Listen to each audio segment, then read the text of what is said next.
The birth of Jesus in a manger is the focus of our attention. Everywhere you see stars announcing the birth of a king. Jesus was born in the house of a Jewish woman, Mary, that was announced during the prayer little service that we had. His birth was foretold by the ancient prophets 700, 800 years before his birth, like Isaiah, Micah, where he indicates where he would be born, that is in Bethlehem.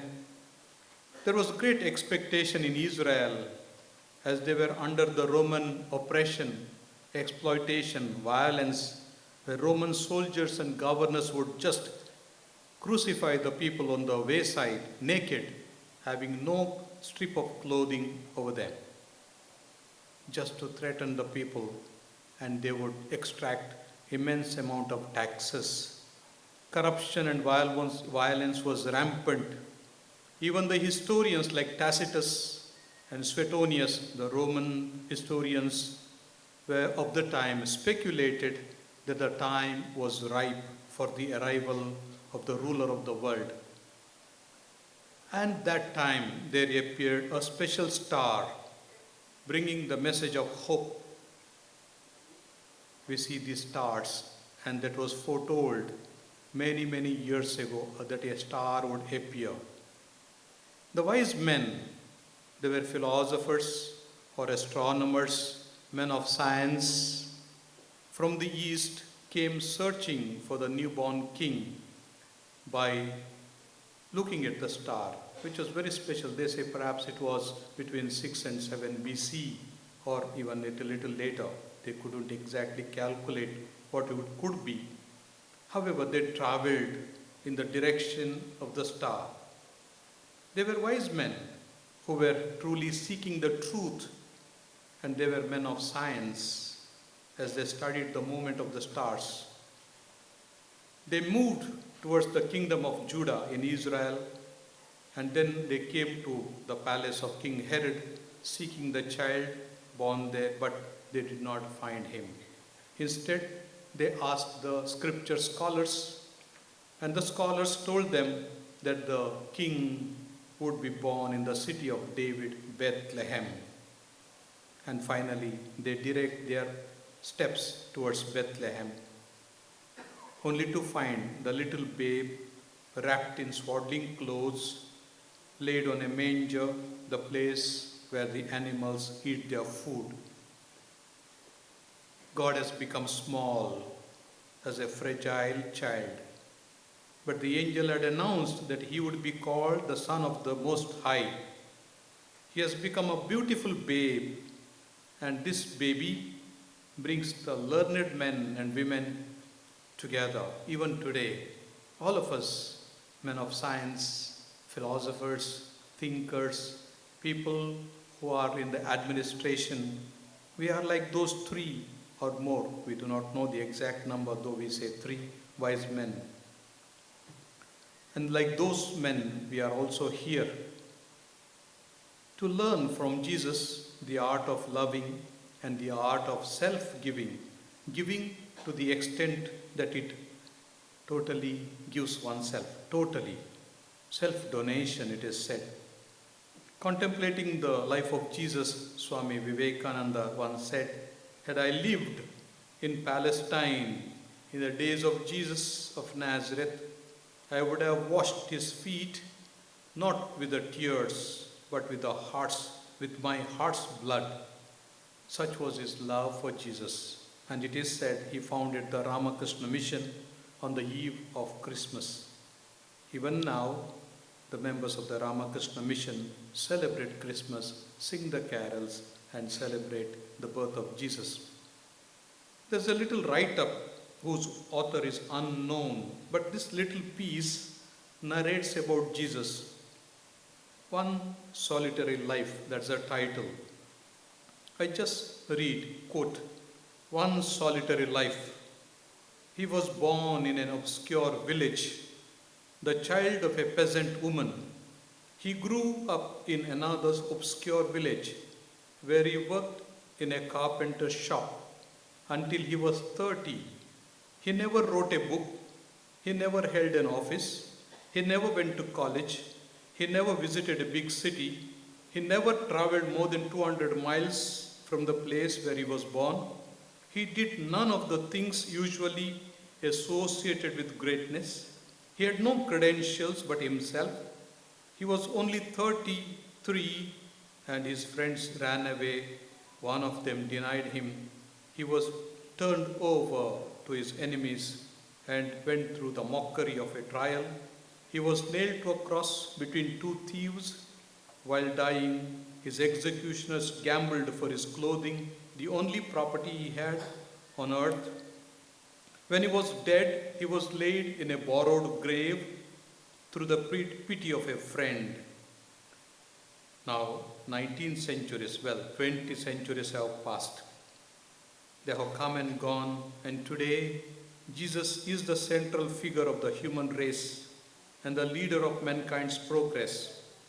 All the armies that have ever marched, all the navies that have ever sailed, all the parliaments that ever sat, all the kings that ever reigned put together have not affected the life of mankind on earth as powerfully as that one solitary life. A beautiful summary of the life of Jesus, but the author has not signed it.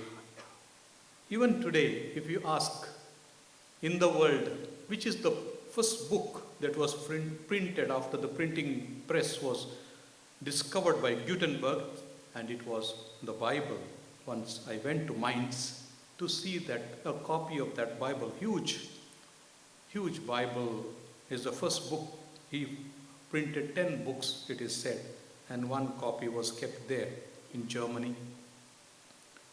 And even today, highest number of copies are printed of one book, and that is the Bible. No other book is printed as much as the Bible, and the message of Jesus gets circulated. People, irrespective of their alliance or allegiance, still read this one book. I once visited one of the printing press of a person, and I asked him, in 3 shifts they are printing, how many books do you print? How many Bibles? He said, more than 1.5 crores per year. Every day, people printing because so many copies are taken away. And another press I also visited, you think of, that's in Bombay. And every day, the people are printing the Bibles. In China, there's the biggest number of printing of the Bibles, and in many other countries, think of the countries all over the world.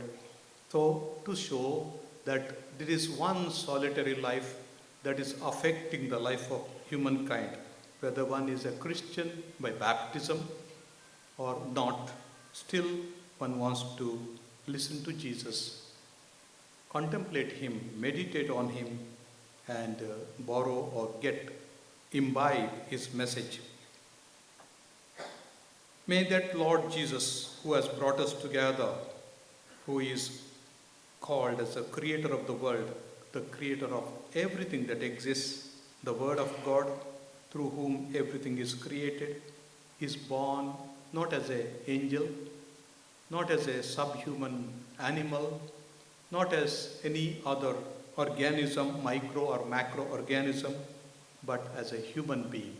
And that's the reason why Christians respect the human being from womb to tomb. Moment of the zygote, from the first moment of conception, the zygote, till the death, and even beyond, the Christians respect the human life because God has shared our life. The purpose of this sharing of his life with us and to resemble us is to make us resemble God, that we become God, a part of God, a portion of God. That's why this Christmas builds such bonding, Bandhutva. It unites us as brothers and sisters, Bandhutva, fraternity, love relationship, and Jesus in some way is having the face of the leper, of the blind, of the deaf, of the maimed, of the person who is suffering, of the person who is just coming for alms. He can come in any form. And in the history of the church, he has come in the form of these kind of people, the most suffering and the lowliest ones. And then he says, whatever you have done to the least of my brethren, you have done unto me.